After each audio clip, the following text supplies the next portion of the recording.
What up, though, shawty? Welcome back to the channel. We are finally back with BMF Season 3, Episode 10, Prime Time. Here we are in Platinum Palace. We popping bottles. Prime Time. Deion Sanders is in the house. We done sent him and his crew some bottles. So we're living it up. The episode starts off with, remember last episode, we lost our vans. We had the 4 vans that we were bringing from Miami, had the mechanic to hook them up and hide the product. Red Dog confiscated them. Remy set us up. Red Dog confiscated them, took them in, and now this episode picks up where Meech and the crew are going to pick up the vans. They're trying to go get them out of impound. On their way, they see the vans flying by them with Remy and his crew driving them. The Red Dog couldn't find anything. Remy and his crew got them.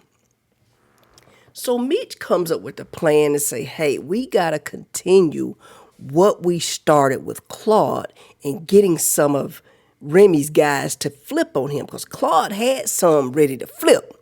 We just got to find out who they are. So Duffy remembers that Sharp is one of the guys that Claude had flipped. So he tells him about it. He said, I know this guy, he's serious. He's about his money. He lets Meech know this is who you need to target. So Meech, in Meech fashion, he does a big party and, he's, feeding everybody. They got food, drink, music. So Sharp approaches Meech and the crew and was like, Remy and you, we got y'all stuff. And he's like, hey, apparently, Meech tells him, think about it. Red Dog couldn't find our product. And it's been a few days and y'all not the ones out here, taking care of everybody. So y'all ain't found our product. We the only ones gonna be able to find that product. So he convinces the guy. So T is in Atlanta with Meech, and he gets a call from back home about Hoop. Remember, a couple of weeks ago, Henry shot Hoop. And she tells him to tell T he's next. So Hoop didn't die. Hoop survived these shots to his abdomen area, and he's in the hospital. So T knows he's got to head back to Detroit, to try to see what happened and take care of, avenge, what he knows something got to be done with Henry. And Meech pretty much tells him that, man, you need to go kill that bit. He let him know you need to go take care of her. So he heads back to Detroit to take care of that. So when T gets to Detroit, he starts off running. He starts setting things in motion, right? He meets with the plug that he has there, the other distro that she was using, that Henry was using. He tell them, hey, I want you to contact her and let her know that you got some more supply from her. You are going to continue to deal with her. They weren't feeling it at first, but he let them know, listen, either y'all reach out to her and tell her that, or I'm going to cut y'all. I'm not dealing with you no more, right? So, of course, they go ahead and, they get her, they try to go ahead and get that set up. Then we see Jen at Kobe's dad's office. And she's talking to him and she's letting him know, how close they had gotten, what a good partner that she was. She also lets him know, hey, she had confided in me about y'all's relationship because he told her, things weren't good with us. We were in a bad place and we weren't able to work this out before she left here. And she assured him, listen, she wanted the same thing. She had shared with me of everything that went down and she wanted the same thing. She said, but listen, I'm going to need your help right now. I'm suspended. I got a lead on who did this to her. And when that time comes, I'm going to need you to help me to make that arrest. And he was like, oh, you got a lead? Who you thinking about? And she tells him who. Of course, it's Henry and her dad, that crew. And when she told him, asked him, had he heard of them, he had this funny look on his face. And later we found out why. So we see Henry, she's in her little spot at her crib and she's shaving her head. shaving her head bald.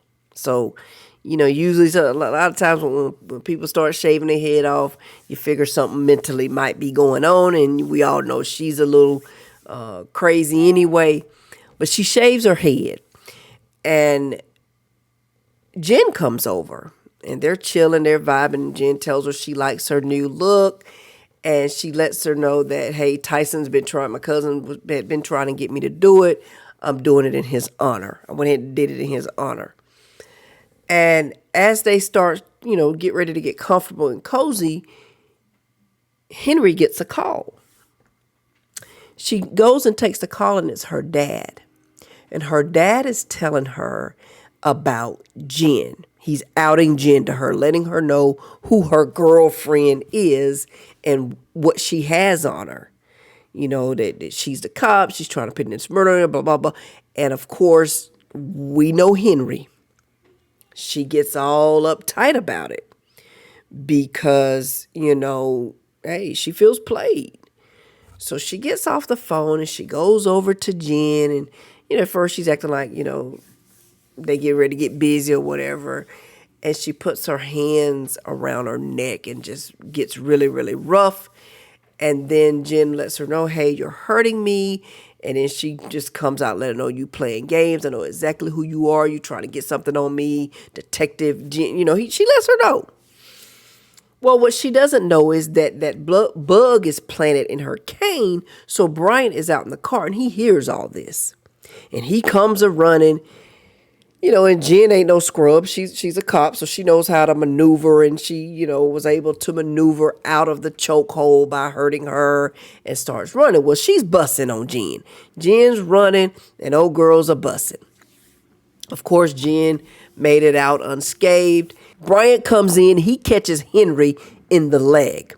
So that kind of diffuses that because Henry goes, with a tail tuck the other way. Bryant and Jen are able to escape out. So then we see Lucille and Charles, and they're signing divorce papers. So they done decide to go ahead and go their separate ways, sign the divorce papers, get the divorce papers signed. Charles, he kind of sad. You see him go and see T, lets T know, hey, your mom and I signed divorce papers, and they ain't got nowhere to go. So then we see Lucille. She, of course, where she ran. She ran straight into Maurice's arms. And she finally gave it up to Maurice.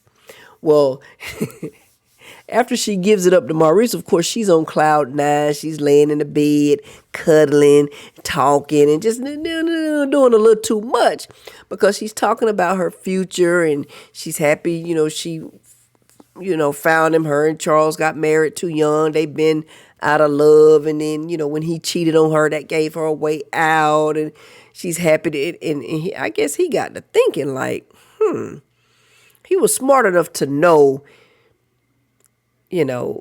she's going to want more. And then this is what I'm thinking. She's going to want more. The way she's talking, she's a church woman. She's going to want more.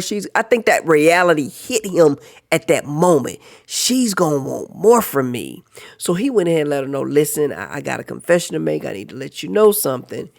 And he tells her that he was engaged to another woman for 2 years. Now, she flipped out. I didn't really understand the flip out because he didn't say he was still with the lady. He didn't say he was going to marry the lady. He just said he got cold. Maybe that was her way of knowing he wasn't going to marry her. She flipped out and left. Let him know she don't need another cheater.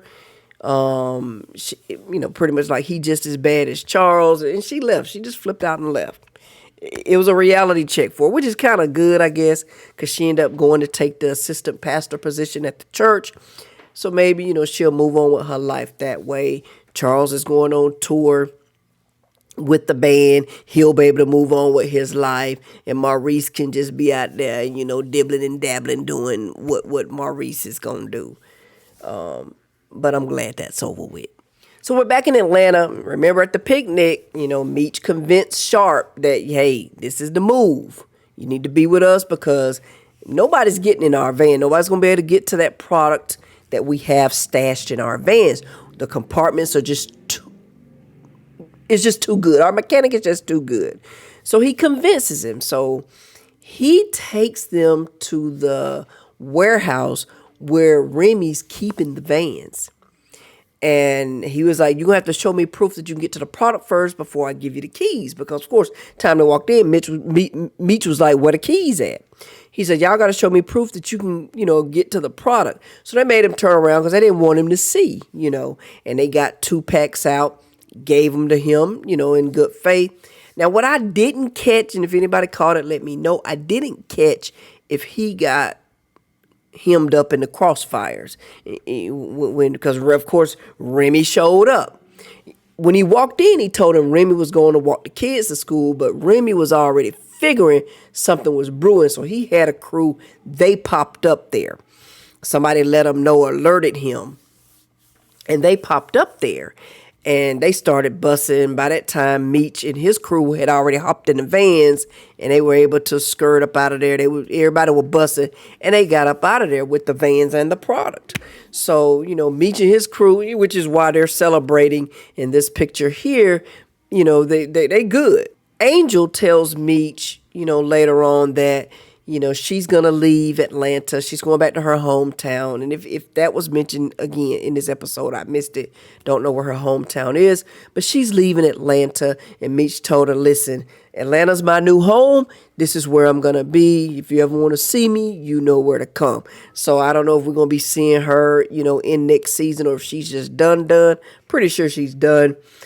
She's going to go back home and open up a after-school program for young girls, so that they don't have to grow up the way she did. They'll have an outlet outside of school. And I thought that was pretty good. So Blaze, Henry's dad, comes to see her because he's coming to make sure that she was able to take care of Jen. And when he got there and found out that Jen got away and Henry wasn't able to take care of her, he was upset. He was mad. And he pretty much started down-talking her because she's a female, and that's why he never really gave her, her own crew and just turned everything over to her. And he just started calling her Henrietta, and that pissed her off. And she told him, no, call me by my name. That's not my name. She wants him to call her Henry because in her mind, she's Henry. He refused to do so. And just like I knew, and I said a few episodes ago, this girl was going to hurt her daddy. I knew she was going to hurt her daddy. She ended up busting her daddy. Just emptied the clip in him. So, hey, R.I.P. Blaze. Well, again, what she don't know is that she's being recorded. The wire. So Bryant and Jen, they're in the car. They're on the stakeout, and they hear this. Also, Terry and one of his boys is out there too because they looking for her. She didn't show up at the meet because of the shootout with Jen, and so they decided to go to her spot and wait and try to catch her there. And they see all the cops just come because Jen and Bryant, I don't know how they did it, but they were able to get, the cops on their side to come and investigate. I guess they called it in. The cops came. And this act also got Jen her badge back. So T was outside. He saw it. He pre-described it to Meech as the bug, the ladybug got caught up in the windshield and he ain't got to worry about it no more. Because we later see, and I'm thinking he had something to do with it. And I'm thinking it was that good that from earlier that got locked up earlier in the season that was transporting product for them that has the son. I think that was her that came to Henry and said, like, this is from my friends. But they had somebody to jig her up while she was waiting to take a shower. So now Henry's gone too. So gonna be more problems, new problems in next season. So next we see Meech. Meech is in Techwood. He goes to Techwood to get everything set up. He's talking to the guys. He's bossing up in Techwood.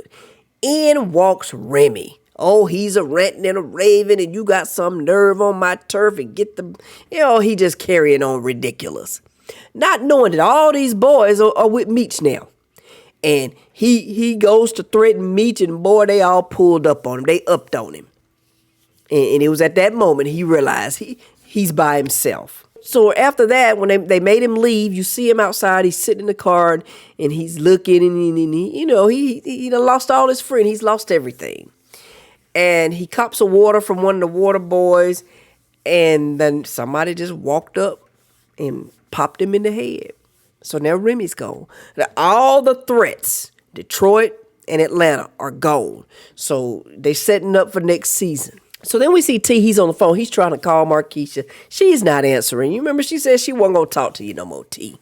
She said she was done with you. She want a guy that's going to be a puppet, that's going to do whatever she tells him to do. So she's not answering. And then he goes, of course, running to LaWanda and telling her how, with his parents' divorce, he's thinking about his family. He want to be there for his family. Goes to church with her and everything. So we'll see next season what he on. I don't know. We'll see what he on next season. So when everything worked out and smoothed out in Detroit, in the D, the threats are gone. He's him and LaWanda, whatever they gonna do. T goes back to Atlanta with Meech so that he can, fully learn everything about the business so that he can run his ends when he comes back to the D. So it shows them, and I thought it was kind of key. It was neat because early in the episode, you saw Meech and Angel. They're standing there, they're looking at the map of Atlanta.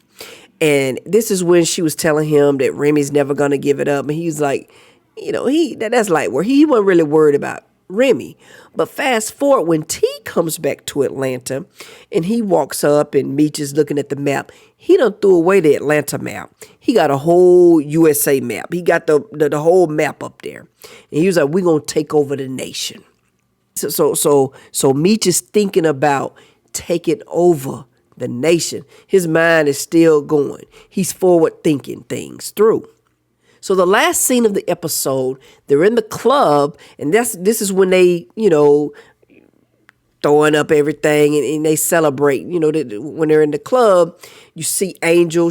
I guess she's doing her last dance. She got on BMF bikini, so she BMF that. She a BMF gal. She up there dancing for the BMF, and the boys are having a good time. Loco's right hand man come run up and let them know. Listen, Loco is in trouble. He needs your help in Mexico. So they got to go to Mexico. So that's where all the trouble about to start. And when it ended, the voiceover say, hey, it's one of the worst times of their life. So next season going to be out of Mexico. And boy, it's going to be some cartel stuff. They going to be getting it in Mexico. I can't wait. So that's it. It was a good episode. I enjoyed it. Actually, I'm going to watch it again. But yeah, it was really, really good. I enjoyed it. Looking forward to next season. Can't wait for Power Ghost 2 gonna start in a few weeks. I'm thinking about doing a reaction on The Shy. Haven't started that. I gotta see how many episodes I'm behind, and then if it's just 1 or 2 episodes, I'll get started. If not, oh well. I've missed it, but I do need to watch that. But yeah, it's been really, really dope. Really, really had fun doing this one. Don't forget to like, comment, subscribe to the channel if you're new. And as always, stay safe. On to the next one. Peace.